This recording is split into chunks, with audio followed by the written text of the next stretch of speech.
നമസ്കാരം. സന്നിധാനത്തിലേക്ക് എല്ലാവർക്കും സ്വാഗതം.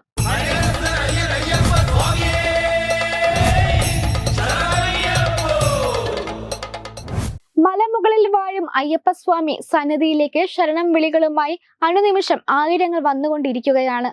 രാവും പകലുമില്ലാതെ ആ കാനന ക്ഷേത്രാങ്കണം സദാ ഉണർന്നിരിക്കുന്നു. പഞ്ചശുദ്ധിയോടെ നൊയമ്പ് നോറ്റാൽ മനുഷ്യനെ പവിത്രീകരിക്കുന്നതും സ്വയം ഈശ്വരാംശം എന്ന ബോധത്തോടെ മാലയണിഞ്ഞു വരുന്നവരെ അയ്യപ്പനെന്ന് ചൊല്ലി വണങ്ങുന്നതും ബഹുമാന പുരസ്സരം അനുഗമിക്കുന്നതും ഒന്നിച്ചൊറ്റ മനസ്സോടെ 18-ാം പടി ചവിട്ടി സ്വാമിയെ വണങ്ങി തീർത്ഥാടനം പൂർത്തിയാക്കുന്നതും ഇവിടത്തെ മാത്രം കാഴ്ചയാണ്. ഇടതടവില്ലാത്ത ശരണം വിളികളും സന്നിധാനത്തിൽ മാത്രമുള്ള പ്രത്യേകതയാണ്. അത് മറ്റൊരിടത്തും കേൾക്കാൻ കഴിയില്ല. ഈശ്വരനും ഈശ്വരനാമവും പരസ്പര ഭിന്നതമല്ല. നാം തന്നെയാണ് ഭഗവാൻ എന്ന് നമ്മൾക്ക് ബോധ്യമാകുന്നു. ഭഗവാന്റെ നാമത്തെക്കുറിച്ച് ചിന്തിക്കുന്ന നിമിഷത്തിൽ തന്നെ നമ്മുടെ മനസ്സിൽ ഈശ്വര സാന്നിധ്യം നിറയുന്നു. ആവർത്തിച്ച് ശരണം വിളിക്കുമ്പോൾ ഈശ്വര ചിന്തയെ ഏകാഗ്രമാക്കുവാൻ നിരന്തരമായ മന്ത്രോച്ചാരണം പോലെ വേറെ വഴിയില്ലെന്ന് നമ്മൾക്ക് ബോധ്യമാകുന്നു.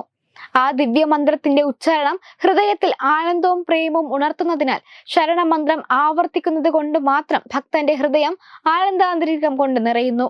സ്വാമിയെ ശരണമയ്യപ്പ എന്ന് വിളിക്കുമ്പോൾ അജ്ഞാതമായൊരു അനുഭൂതിയിൽ, അനിർവചനീയമായ ഒരു ആനന്ദത്തിൽ, ദിവ്യമായൊരു കരവലയം ശരണഗതനിലേക്ക് നമ്മളെ കൂട്ടിക്കൊണ്ടു പോകുന്നു. അതുപോലെ പുണ്യപാപങ്ങളുടെ ഇരുമുടി കെട്ടുമേന്തി ശരണം വിളിച്ച് ലൗകികതയുടെ പഴവുകളുമായി പൊന്നും 18-ാം പടിക്കയറി സാക്ഷാൽ ശബരീശന്റെ സന്നിധിയിലെത്തുന്ന ഭക്തനെ വരവേൽക്കുന്നത് തത്വമസി എന്ന മഹാകാവ്യമാണ്. ഈശ്വരൻ നീയാണ് എന്ന ഓർമ്മപ്പെടുത്തൽ. അഹങ്കാരവും അറിവില്ലായ്മയും എല്ലാം ഇല്ലാതായി ഈശ്വരനും ഭക്തനും ഒന്നാകുന്ന സമത്വത്തിന്റെ പരമപദമാണ് അയ്യപ്പ സന്നിധാനം. അവിടെ ഭക്തനും അയ്യപ്പൻ, ഈശ്വരനും അയ്യപ്പൻ.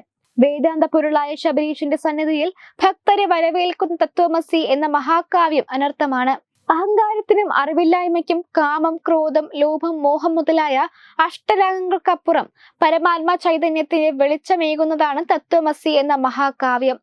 മാലയിട്ട് വ്രതമെടുത്ത് ശരണം വിളിച്ച് 18 മലകളും താണ്ടി അയ്യപ്പ സന്നിധിയിലെത്തുന്ന ഭക്തർ തത്വമസി എന്ന വാക്യം ഓർമ്മിപ്പിക്കുന്ന ഈശ്വര പദത്തിലേക്കാണ് എത്തുന്നത്.